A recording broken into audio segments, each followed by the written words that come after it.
Afternoon. First of all, episode 2 of my OCD journey and what caused it and all those things, which we'll come on to. But thank you for everyone who liked and a few subscribers and commented and things like that. It did actually mean a lot. So thank you very much for that. Episode 2. So I thought I'd do this chronologically.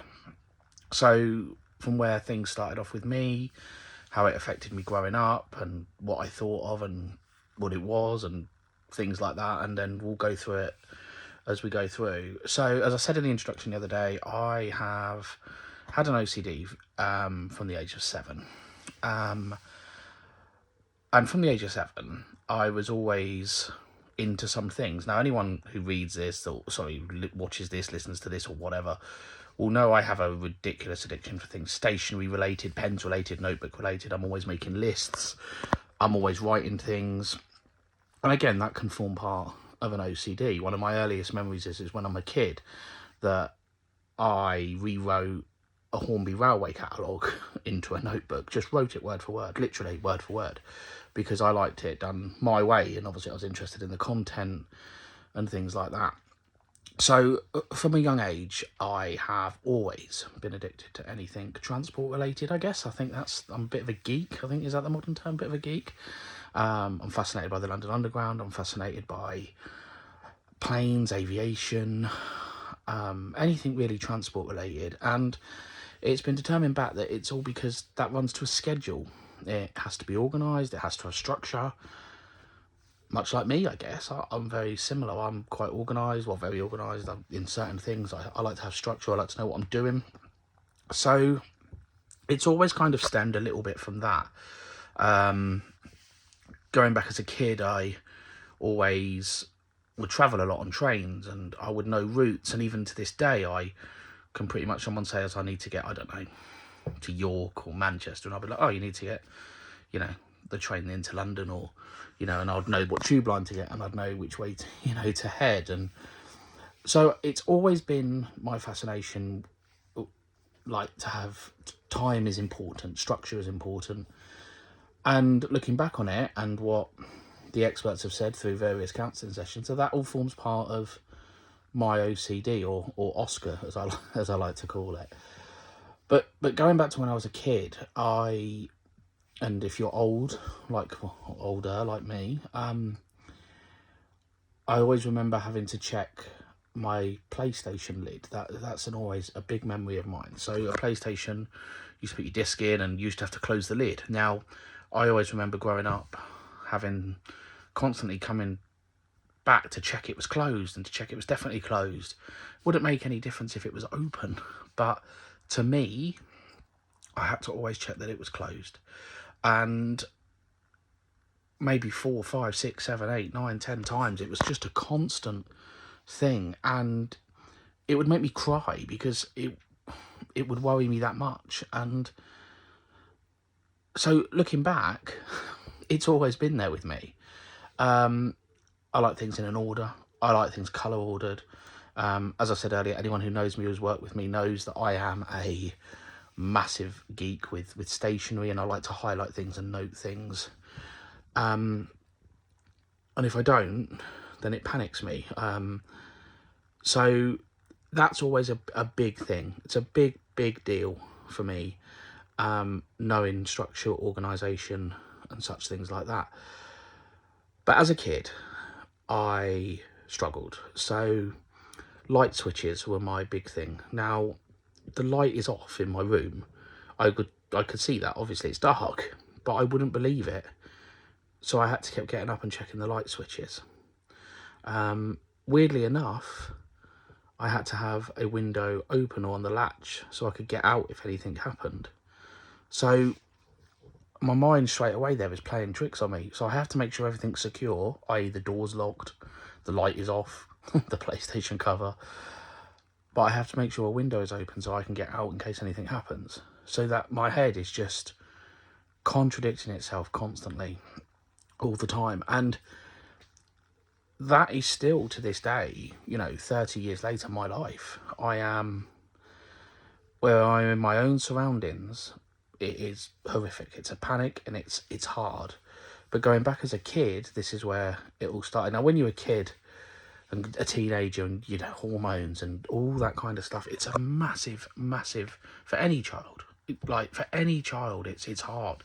You know, your body's changing, you're changing, you know, what your feelings changing, you know. And going through that and now looking back and going through things like this was just... Now, to the common person, if I don't have an OCD and I'm telling people this, that, God, I used to have to get up 15 times a night to check my lights off, or my PlayStation cover's closed, or the front door's locked, or I've closed the fridge, or constantly things this as a teenager, you just be like, what? Surely you can tell the light's off.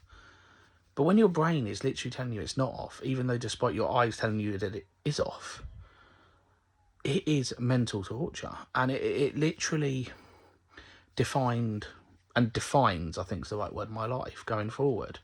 So those are just things that I look back at every day since I was a kid. I've kept a diary. God knows how many books I've got. Sometimes it's little lines, sometimes it's longer than that. If I'm away, I'll catch up on the diary. I enjoy doing it. You know, there's some great stuff in there. Well, there's some bad stuff in there. Of course there is. But that is me.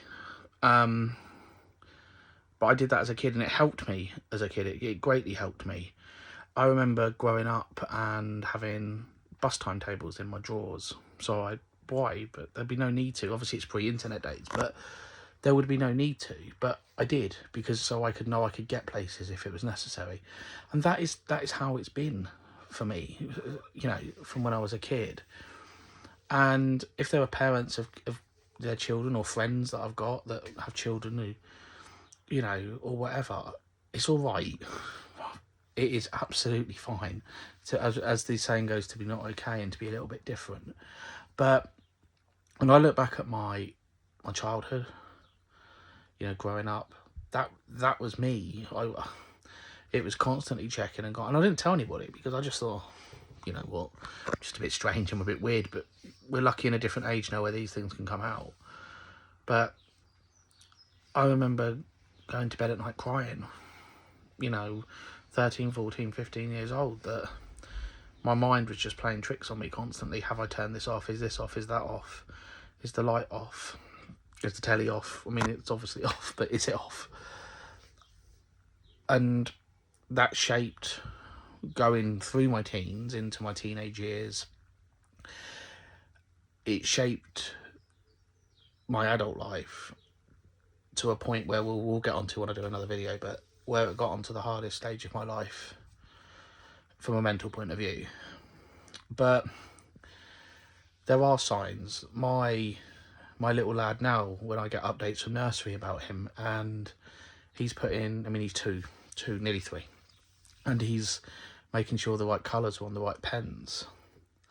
And I look at it and I think, hang on a minute, he's 2. He, you know, I know they match up and things like that, and they try and teach things, but my eldest didn't do that.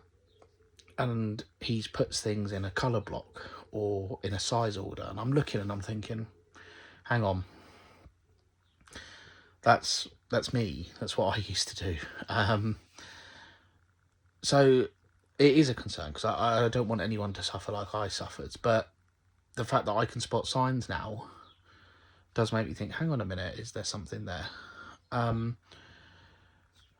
That's it really. It was just like, it's a quick video, nothing major. Like I said, I'll just try and update this chronologically, but it started for me from that age. Things triggered it, personal things triggered it, which we don't need to go into, of course. But I've always been someone who likes to feel really clean, likes to smell nice. That's always been a big deal of mine. I like to make sure I'm showered and, you know, the normal things, but more than normal. I think I've got about 20 bottles of shower gel at the moment, you know. It's just a thing with me.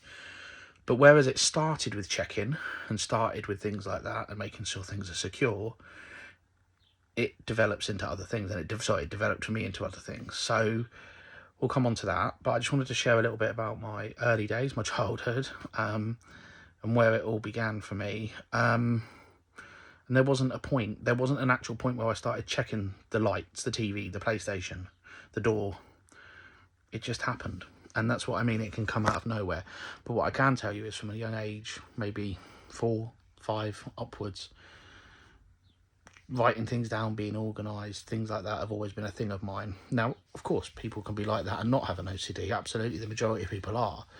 But when I look back, that was definitely a starting point for where things manifested from there. Anyway, well, thank you very much for listening. Again, as I say, any comments and things like that, I'm happy to read them. And if you think, I'm happy to talk. If anyone needs anything, obviously that's the main reason for doing it. But have a good afternoon. Stay warm. In March, it's still freezing cold. God knows, you know, hopefully we'll get some sun and summer soon and some warmer days. But thank you, seriously, again, I got a lot of responses, more than I was thinking. It means a lot. And let's see what we can do. Have a good afternoon, guys. See you later. Bye.